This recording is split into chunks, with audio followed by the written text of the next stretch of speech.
Welcome to my channel, SynTech Gaming. My name is Cindrix. So you just got your brand new Astro C40 TR controller and you want to hook it up to the computer, update your firmware, customize your settings, adjust your speed ramps for your analog sticks, customize the buttons, those kinds of things.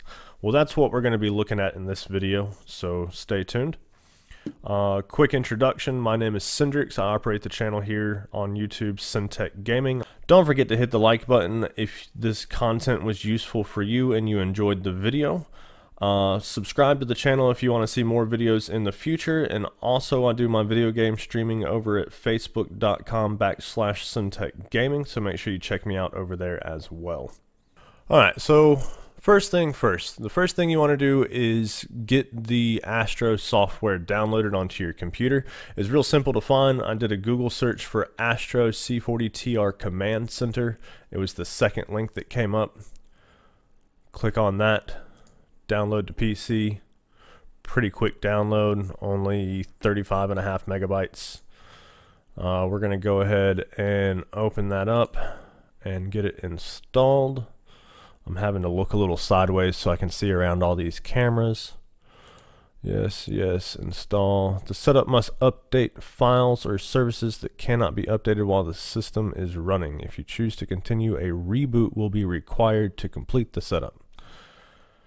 Alright, well, that's going to make recording very interesting, so I'll have to set all this up again after I hit OK. So yeah, in order to bring you this video, I am running 3 instances of OBS, and the application would not even install with all 3 instances up.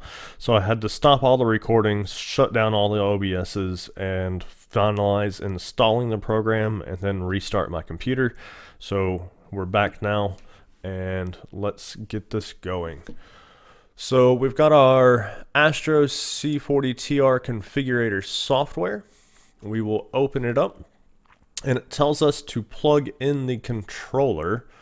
Please plug in the controller, switched to wired mode.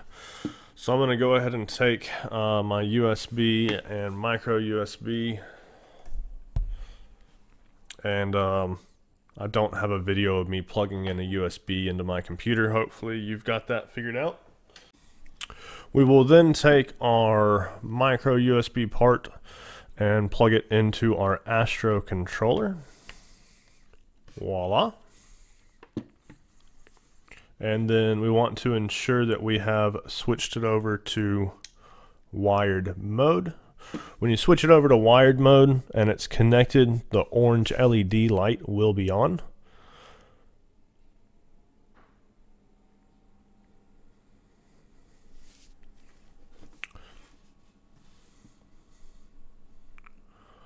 Light went out. Light came back on. There we go. So it took a little while. It looked like it had to disconnect and reconnect, and you know, I kind of let it just go through its cycle there. This is the first time that I have looked at this program, so we're going to kind of go through it together. From my understanding, there is a firmware update. It's at the top of the screen, so we'll go ahead and click on that. And do not unplug controller. It is installing the firmware. You see that the LED light is flashing to indicate that it is updating. Hopefully this doesn't take too long for video purposes. So I'm sure the last thing you want to do is watch me sit here and look at my controller for 3 minutes.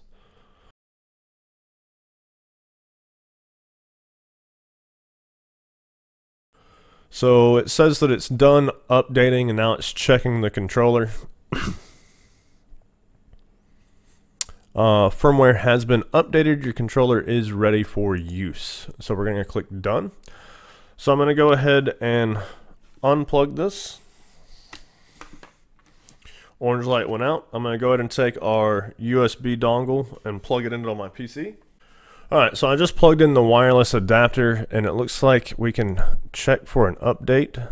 The wireless adapter has an update required for it, so we can update the firmware for the wireless adapter as well. So don't forget, when you are setting all this up, to update your controller and your wireless adapter. I had no idea that you'd have to update the wireless adapter. The wireless adapter is kind of doing the same thing, flashing from blue to white to off. Blue, white, off, blue, white, off. If only I had a third webcam, I could have had that recorded for you guys. Do not unplug the USB wireless adapter. It is now checking the USB wireless adapter. This is a pretty long process.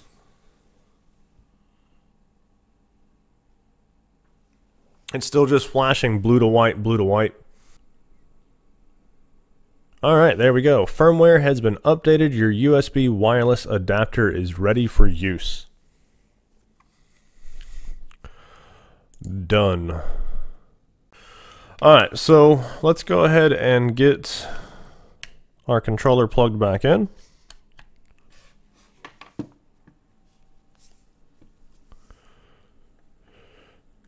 So let's see what all this app has to offer us.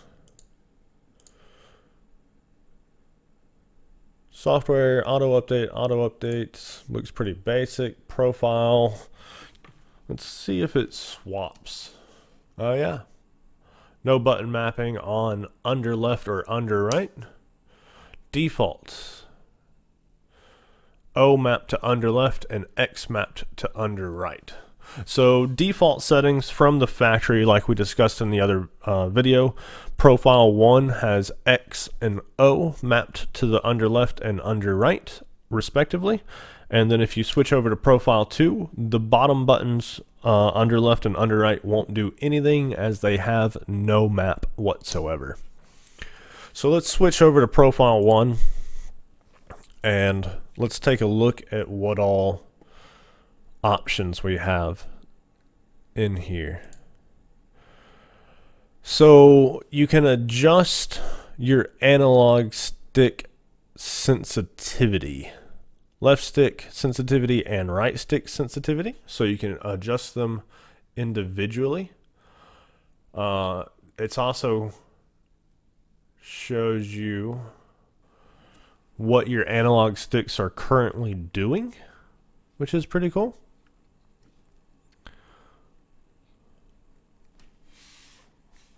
So if you wanted to adjust these, you would simply just drag them.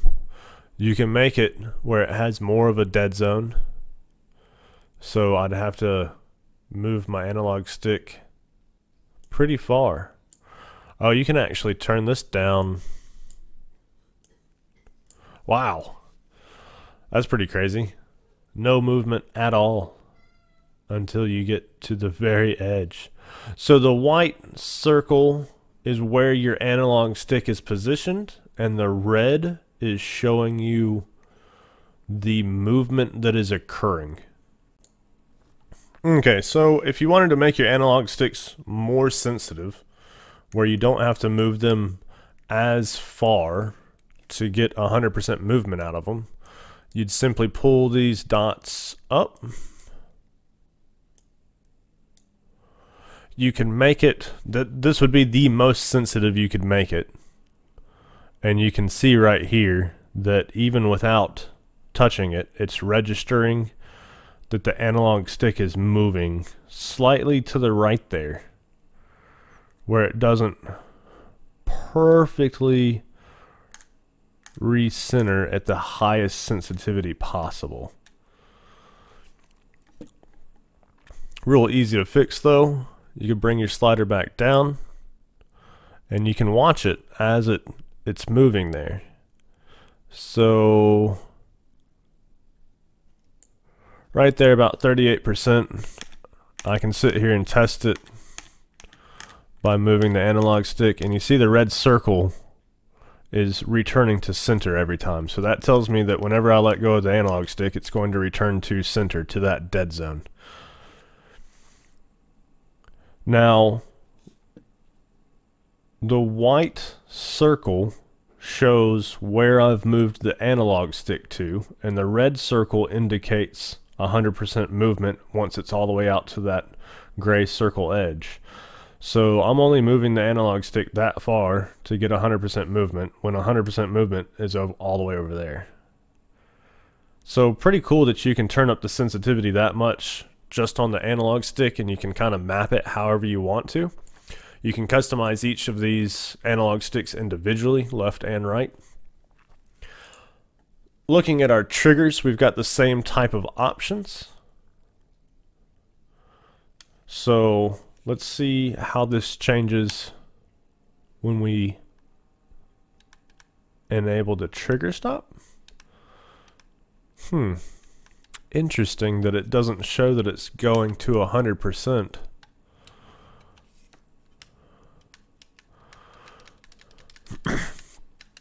So when you're playing a shooter,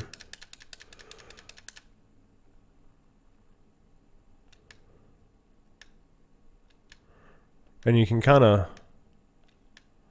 when you're playing a shooter, it just registers click or no click, so the percentage doesn't really matter. And then for 100% movement, you have to have the trigger stop turned off. Pretty cool.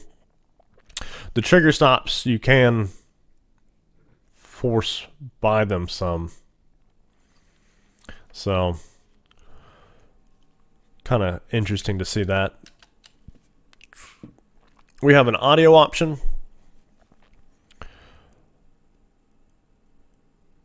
That's pretty cool. I had no idea that it was customizable equalizer for your 3.5mm output. So you can actually come into here and edit your equalizer settings. Turn up the bass, turn down the high pitches. You can make it where you can hear footsteps easier. And then it also, the C40 volume speaker for the controller. And then side tone is essentially being able to hear yourself. We've got effects on the controller. You can turn your rumble on and off. You can turn your brightness of your LED down to 20%, back up to 100%. And then when you have your rumble on, you can actually adjust the sensitivity of each side on how much of a rumble that you will have. On your button mapping, this is pretty standard. If I wanted to change X button to triangle, I would just simply do that, and then whenever I hit X, I would now be hitting triangle. So you can come in here and you can completely map out exactly how you want your controller to be set up. You can just simply click on the button and click what you want it to be. This shows you what buttons your controller has on the left hand side and what the command is going to be. So if I wanted to program under left to X and under right to circle, you would just simply do that. You can create multiple profiles in the program that you can save and customize for every different game that you wanted to, in case you wanted to have that many different profiles. You can then assign those to one or the other profiles on the profile switch on the controller. When you flip that switch, it'll bring you back to this main menu. 1 dot's for the left side, 2 dots is the right side. You can select which profile you want to load to your controller. And then you can hit sync to the controller. And that will cause that profile to be synced to that position on the profile switch on the controller. So if you wanted to clear your selection, when you have this selected, you can just hit the red arrow and it puts it back to its default state, which for under left and under right, that's nothing. And then for any other button, it's simply returning it back to its default value.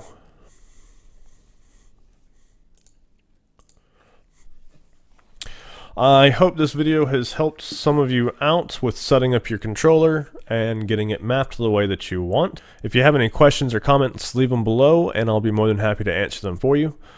Don't forget to subscribe to the channel, like the video if this video was useful for you. Don't forget to follow me over at facebook.com/SynTech Gaming, where I do most of my video game streaming. Hope y'all have a wonderful day.